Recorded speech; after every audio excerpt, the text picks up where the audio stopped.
What should be included in the supplies expense of a budget in a grant application? We're going to be covering some of the things to think about when strategizing this, when referencing other budgets, and the idea of estimation. I'm Benjamin Dean from grantgetting.com. I hope you enjoy this video and others like it on the channel aimed at helping you get more grants. Be sure to check the link in the description with 10 points on this topic of supplies in the grant budget if you are looking for additional information. Okay, so the first thing we have to do is we have to define supplies in two ways. One is what is meant by supplies by the grantor, if they have predetermined that cost line item as a supply in their budget template. Then we also have to define what we mean outside and irrespective of what the grant budget definition is. And then we see where there's overlap, where there isn't, and we reconcile. Okay, that's step one. You're going to find the first aspect of this in the RFA or in the FAQs or directly in the application, sometimes in the actual budget template that is provided by the organization. They will literally just define it for you right next to where they list that category. They'll say, this is what we mean by supplies.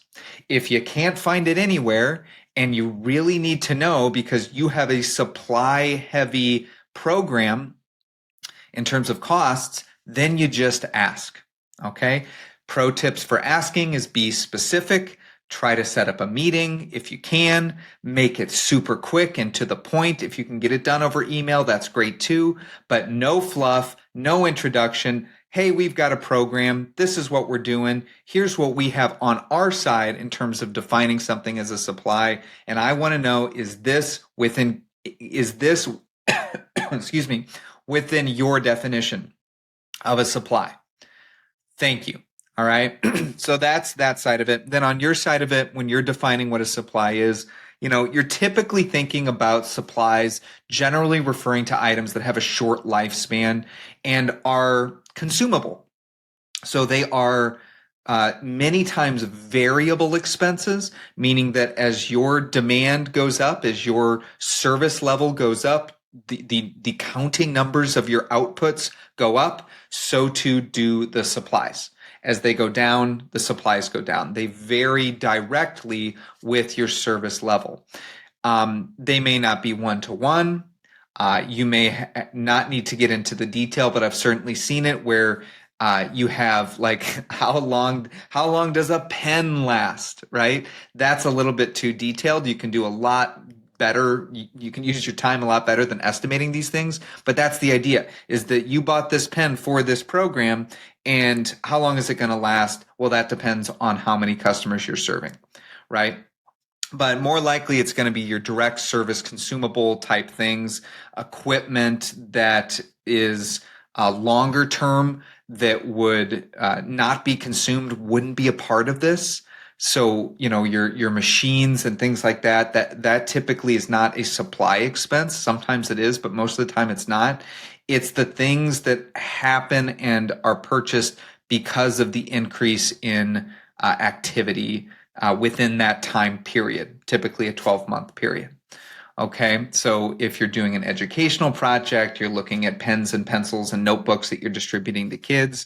If you're in the food space, you might have distribution materials that you need, bags and twist ties and gloves for your volunteers.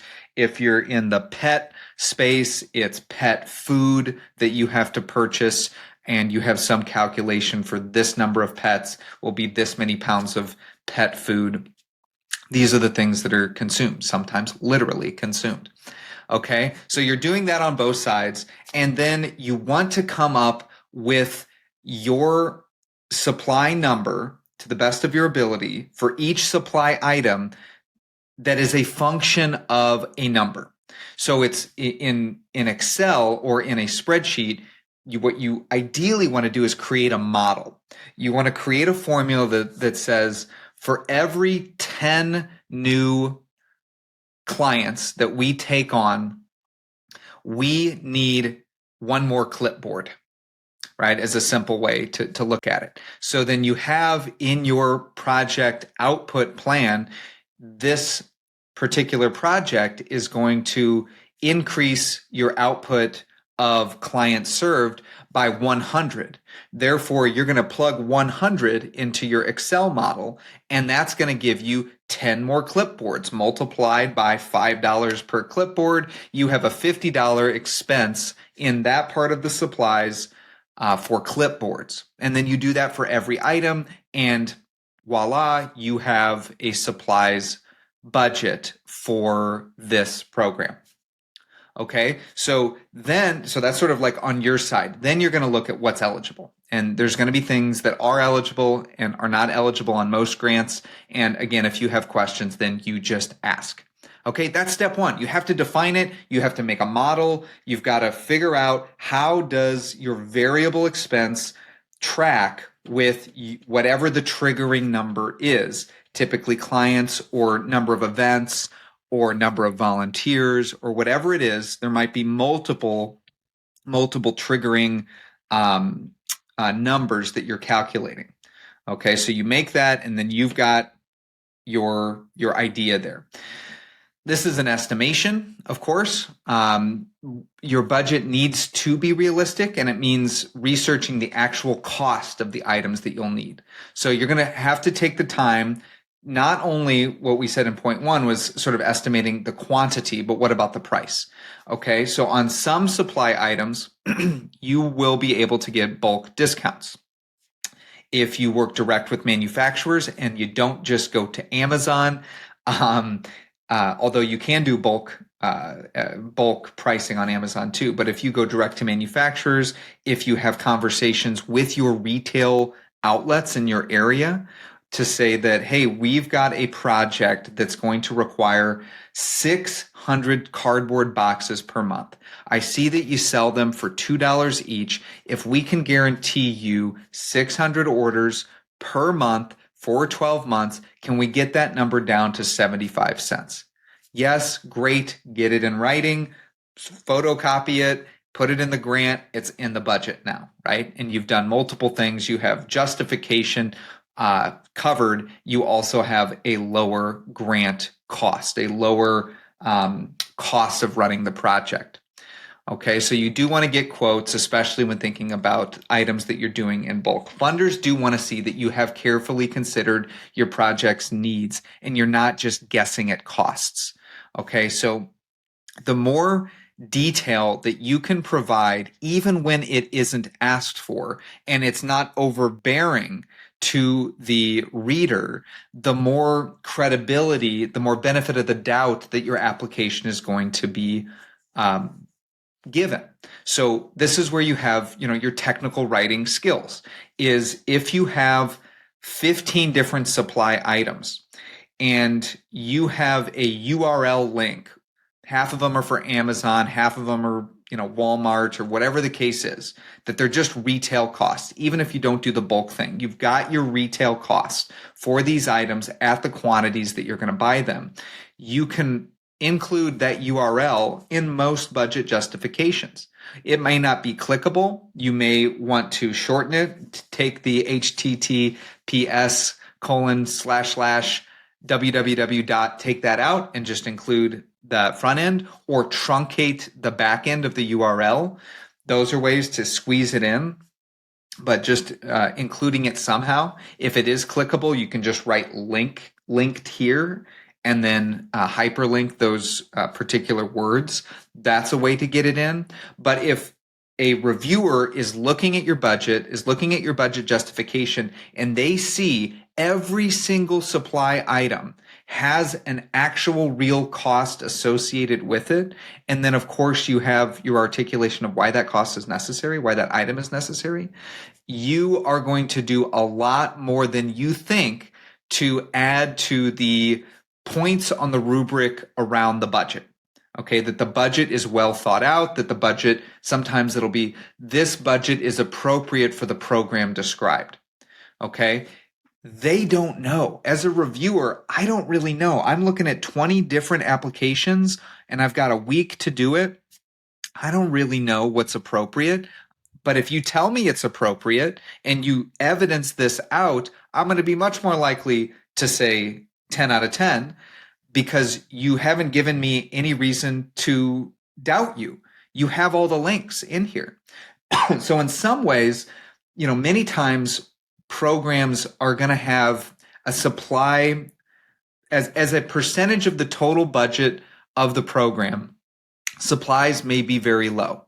It may be 5% or 10% of the total budget. You might have 90 or 95% in a piece of equipment and staffing and other things, other direct costs, marketing, or whatever the case is.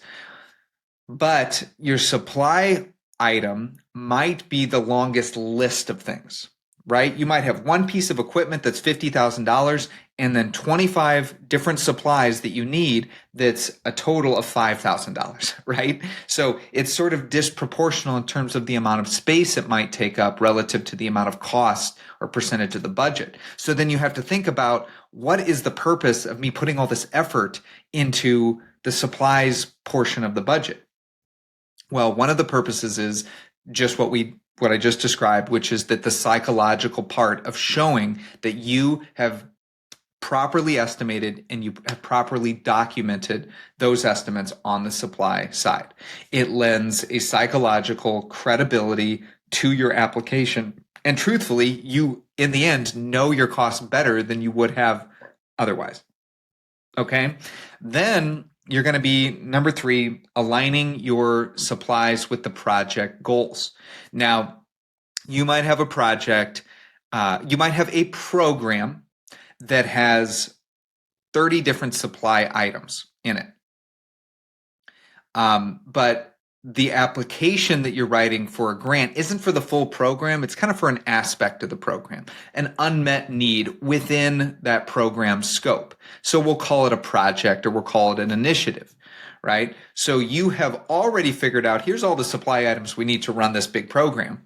But for this project, only about half of those I can really legitimately make the case for matching the goals of this particular project. And this is an important step because you want to be able to complete the sentence for every budget item. The purpose of this cost is X, or another way of saying it, this cost is improving this particular goal's outcome by X, right? You need to be able to complete a sentence like that for every budget item. And if you cannot, then why is it in there, right? If you can't justify how each supply is critical to achieving the project's outcome or goals, then it probably shouldn't be in there. Remember that your supply, if this is the case for you, if you're in the space where your supply items are not a big portion of the budget, then you don't want to raise red flags, right? Because here's the other thing that people see, if you've been on review committees, you see this too, is you see budget stuffing, right? Where it's just like, oh my gosh, I want to try to apply for the most amount of money that I can.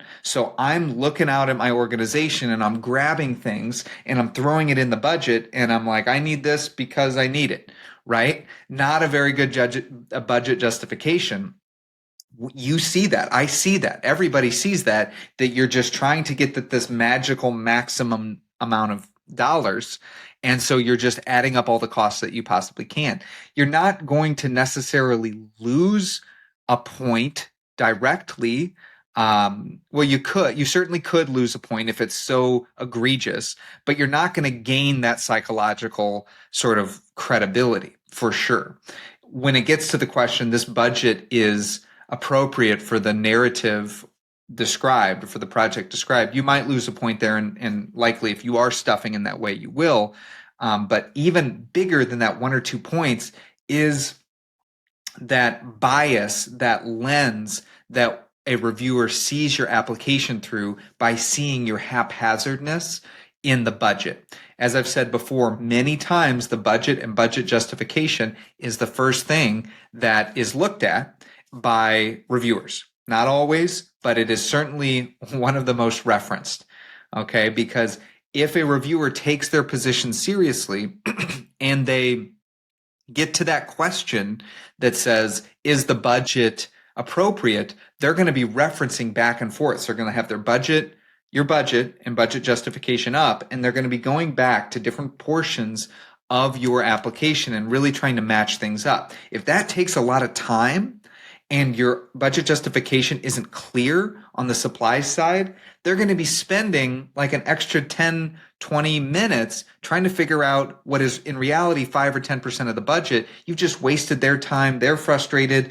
You're not going to be getting the best score that you possibly can. And you certainly aren't going to be creating an advocate for you in those conversations among the grant review committee.